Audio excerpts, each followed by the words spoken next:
नमस्कार दोस्तों, मैं हूं अभिषेक। इंटरनेशनल अफेयर्स हिंदी में आप सभी का स्वागत है। अगर आप चैनल पे नए हैं तो इसे सब्सक्राइब करें और इस वीडियो को ज़्यादा से ज़्यादा लाइक और शेयर करना ना भूलें। दोस्तों, आज इस वीडियो में हम डिस्कस करेंगे कि फॉरेन कैपिटल्स को अट्रैक्ट करने में जापान क्यों फेल हुआ और क्यों कोई भी देश आज जापान में इन्वेस्ट करना नहीं चाह रहा है और कैसे जापान ग्लोबल इन्वेस्टमेंट की दुनिया में बहुत पीछे हो गया। लेकिन वीडियो स्टार्ट करने से पहले मैं आप सभी से एक क्वेश्चन पूछूंगा जिसका जवाब आप कमेंट सेक्शन में लिख सकते हैं।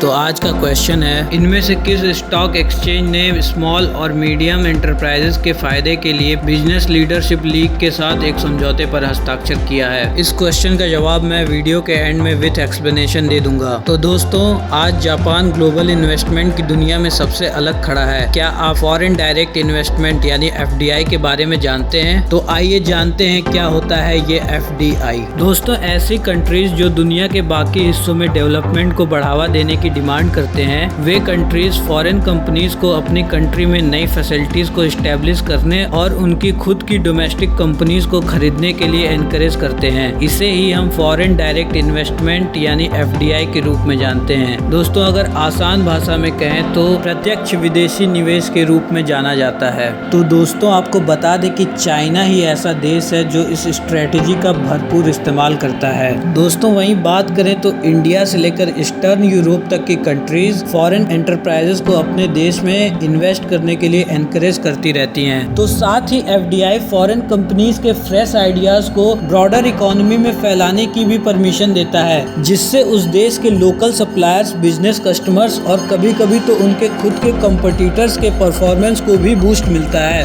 एग्जाम्पल के लिए, जब जापानी ऑटोमेकर्स नॉर्थ अमेरिका में ट्रांसप्लांट फैक्ट्रीज को लेकर आए, तब वहाँ की कंपनी डेट्रॉयट ने सीखा कि बाद में ठीक करने की तुलना में पहले ही डिफेक्ट्स को प्रिवेंट कर देने में कम कॉस्ट लगती है। दोस्तों, लेटेस्ट अवेलेबल डेटा के अकॉर्डिंग ट्रेड एंड डेवलपमेंट पर हुई यूनाइटेड नेशन की कॉन्फ्रेंस ने 196 देशों को स्थान दिया है, जिसमें जापान को नॉर्थ कोरिया के ठीक पीछे आखिरी स्थान मिला है। दोस्तों, एक सर्वे के अकॉर्डिंग अदर कंट्रीज के रिजल्ट्स बताते हैं कि FDI में इंक्रीमेंट से जापान की इकोनॉमिक ग्रोथ में काफी तेजी आ सकती है। दोस्तों, जिन देशों को FDI में इंक्रीमेंट से सबसे अधिक बेनिफिट होता है वे एफिशिएंसी के ग्लोबल बेंचमार्क से बहुत पीछे हैं।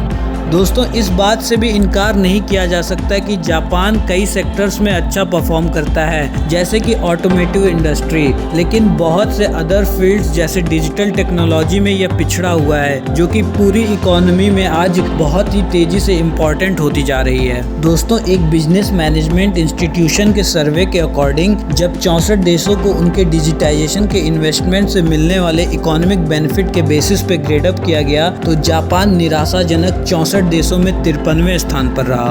दोस्तों, आपको बता दें, अगर जापान अपनी रुकी हुई इकोनॉमिक ग्रोथ को बढ़ाना चाहता है तो इस प्रक्रिया में FDI इंक्रीमेंट एक इसेंशियल इंग्रेडिएंट साबित हो सकता है। आपको बता दें कि जापान के इस संघर्ष का रूट कॉज उसकी दशकों पुराने फॉर्मल एंड इनफॉर्मल हर्डल्स में है, जो फॉरेन एंटरप्राइजेस के द्वारा डोमेस्टिक फर्म्स के एक्विजिशन के रास्ते में रुकावट बन रही है। फॉर्चुनेटली कुछ अच्छे साइंस भी मिल रहे हैं कि जापान अब FDI के बेनिफिट्स के लिए खुल रहा है। दोस्तों, आपको बता दें कि अगर जापान यूनाइटेड नेशन की ट्रेड एंड डेवलपमेंट कॉन्फ्रेंस की रैंकिंग में ऊपर आना चाहता है तो ऐसा उसके पॉलिटिकल और बिजनेस लीडर्स के हेल्प और एफर्ट्स के बदौलत ही पॉसिबल हो सकता है।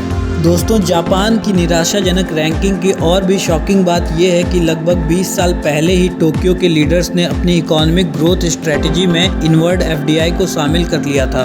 2001 में जब जुनिचिरो कोइजुमी प्रधानमंत्री बने तो जापान की FDI उसकी GDP की 1.2% थी, जबकि एक नॉर्मल रिच कंट्री में ये 28% था। कोइजुमी ने पहले तो FDI को डबल करने का वादा किया, फिर 2006 में उन्होंने एक गोल बनाया कि 2011 तक FDI को GDP के 5% तक पहुंचा देंगे। दोस्तों, आपको बता दें कि पहली बार 2008 तक रिमार्केबल प्रोग्रेस मिला और FDI 4% तक बढ़ गया, लेकिन फिर मोमेंटम कम होने लगा। 2013 में उनके सक्सेसर शिंजो आबे द्वारा एफडीआई को डबल करने के वादे के बावजूद 2019 तक ये रेशियो केवल 4.4% ही अधिक था। दोस्तों इसी समय नॉर्मल रिच कंट्री में ये रेशियो 44% तक बढ़ चुका था।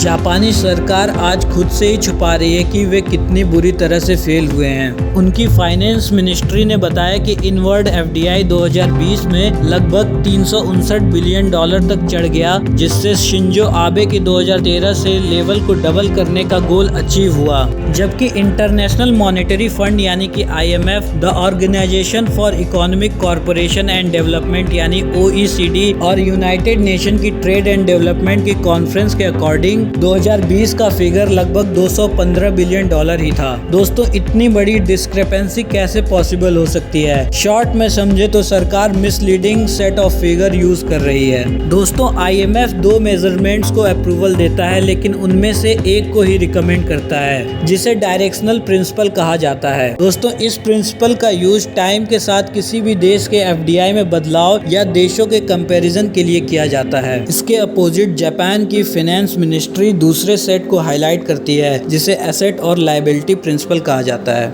दोस्तों जापान के आंकड़ों के बारे में OECD के एक स्पोक्स पर्सन ने कंफर्म किया है कि डायरेक्शनल प्रिंसिपल एफडीआई के इकोनॉमिक इम्पैक्ट का एनालिसिस करने के लिए परफेक्टली सुटेबल है। दोस्तों मजे की बात यह है कि अगर किसी प्रॉब्लम को सॉल्व करने में फर्स्ट स्टेप ये पहचानना है कि आपके पास एक प्रॉब्लम है, तो भैया जी टोक्यो मुश्किल में है। जोक्स अपार्ट, दोस्तों आपको बता दें जापान की एफडीआई में सुधार केवल गवर्नमेंट और बिजनेस लीडर्स के द्वारा इनबाउंड मर्जर्स और एक्विजिशन को प्रमोट करने के सॉलिड पॉलिसी और एफर्ट के बाद ही पॉसिबल हो सकता है। अदरवाइज जापान एफडीआई की रैंकिंग में लास्ट में ही रहेगा और ग्रोथ उतना ही अननोटिस्ड रहेगा जितना आज है। तो दोस्तों ये थी आज की एनालिसिस। चलिए बढ़ते हैं अब वीडियो के स्टार्टिंग में पूछे गए अपने सवाल की तरफ, जो था कि अक्टूबर 2021 में इनमें से किस स्टॉक एक्सचेंज ने स्मॉल एंड मीडियम एंटरप्राइजेस के फायदे के लिए बिजनेस लीडरशिप लीग के साथ एक समझौते पर हस्ताक्षर किया है? जिसका सही उत्तर है option B, Bombay stock exchange. दोस्तों इस क्वेश्चन से रिलेटेड डिटेल्ड की पॉइंट्स का PDF लिंक आपको कमेंट सेक्शन और डिस्क्रिप्शन बॉक्स में मिल जाएगा, आप वहां से डाउनलोड कर सकते हैं। दोस्तों अगर आपको ये वीडियो पसंद आया तो इसे लाइक और शेयर कर दीजिए, और अगर आप इस चैनल पे नए हैं तो इस चैनल को सब्सक्राइब करना ना भूलें।